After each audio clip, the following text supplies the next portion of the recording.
All right, welcome back to this video. So in this video, once you open up your CapCut desktop application, this is what you see, and you just need to go ahead and create a project.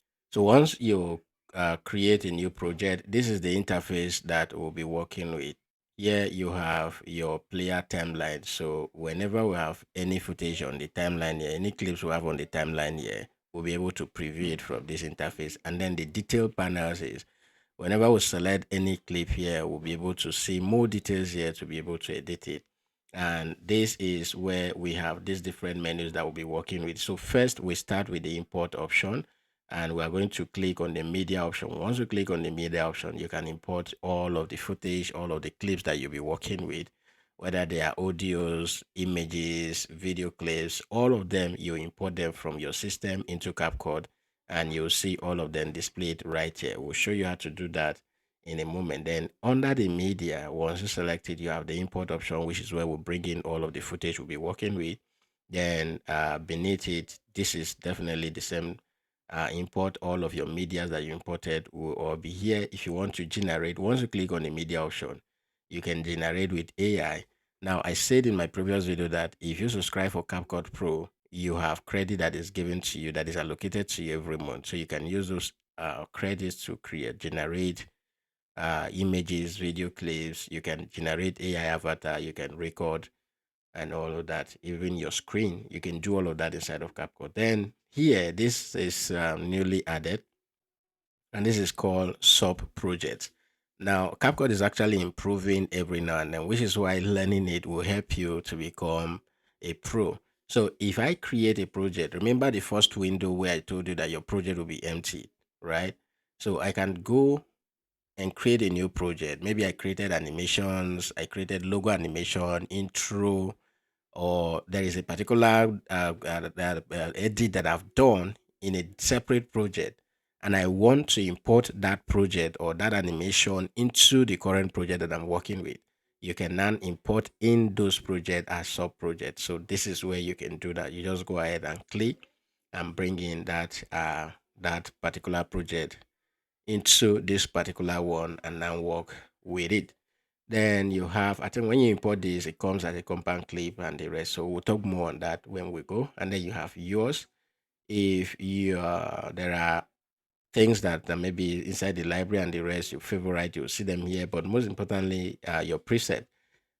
Instead of importing work that you've done already as a sub project, if you have done an intro, you have done a logo animation, you have done a text animation that you know that you will repeat, keep using it in all of your projects. Let's say you design a lower third that animates in a certain way, and you want to keep repeating this in all the other projects. You can save that as a preset, and when you save it as preset, all of them will be inside my preset. Meaning, if I leave this project and go to another project, I will still have access to all of the presets that I have right here. And then brand asset, where all of your logos for a particular project you're working with, the colors and the rest, you can add those inside of brand asset, and they will be showing up right here. Then the AI generate option, you can use Sedans and generate in 2K. And here you can generate, just giving your prompt and generate either images, videos, AI dialogue scene. You can do all of that here. Then with the space option, you can upload. Now remember, there is CapCut Desktop, there is CapCut mobile app, and then there's CapCut Web. So you can link all of this together, and you'll be able to access all of your files that you sync together in this platform. Then here on the library option is where you have access to some of the default library, images, video clips, background animations, all from CapCut that you can access. For instance, like the subscribe button, images of field like this, all of these different animations, you get them right there. So if you click there, you can see trending, you can see green screen if you want to use that backgrounds, intros, and outros. You can see all of that you can use right here.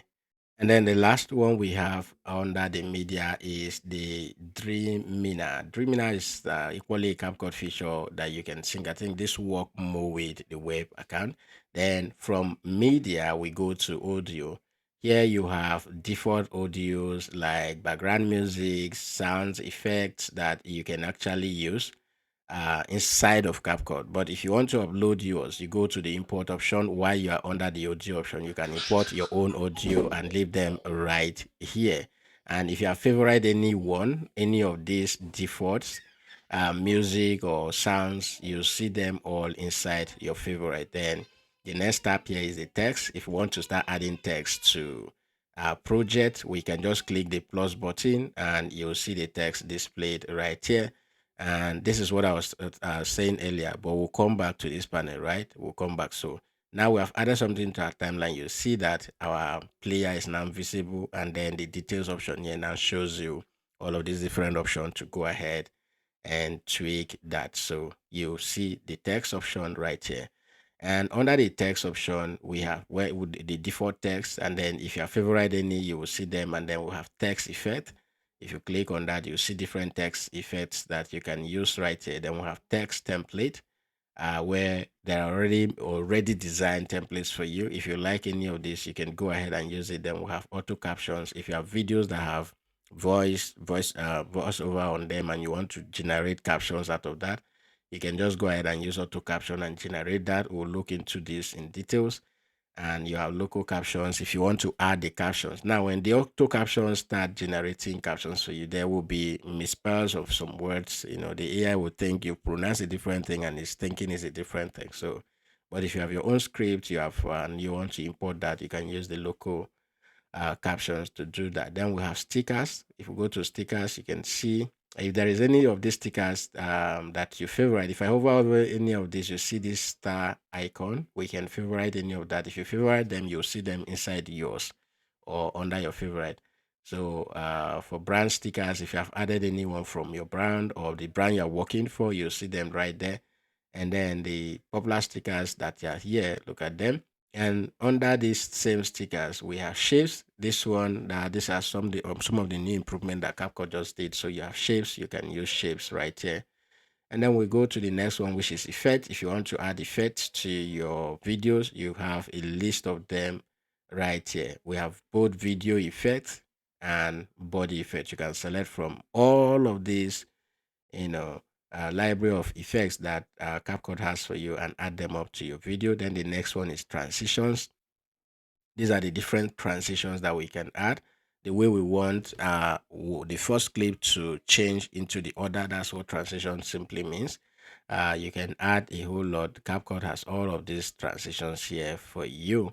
How do you want one video clip to transit into another? That's what you use transitions for. And then we'll have caption. So under caption, the same auto caption that we access in using the text tab here. You can do that all on its own. And then we'll have filters. Filters are adding some colors, you know, animations, designs to your images or your videos and all of that. We'll see how to use this more when we go on. And then we'll have adjustment. If you want to do color corrections to your videos, you want to add lots and all of that, you do that on the adjustment. And the same template in the first video I showed you how to use quick video edit using templates. The templates are equally inside of your editing panel here. So if you want any of this template, I will show you how to use this in a moment. And then we'll have the AI avatar. If you want to create an avatar using AI, you can go ahead and do that using the AI avatar. So that's basically it with this area here. So here is when we put anything here that you'll see them play here. And when we select it, you see them right here.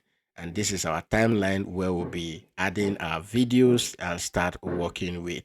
All right. So this is a quick walkthrough. And there are some other features right here, some other icons right here. We'll start going into this when we start using editing videos right here. So this is just a quick overview of the CapCut desktop interface and how to navigate it. I hope this video is helpful. I'll see you guys in the next video. And remember, if you are new here, make sure you subscribe, hit that notification bell to be the first to be notified whenever new videos like this are published. See you in the next video.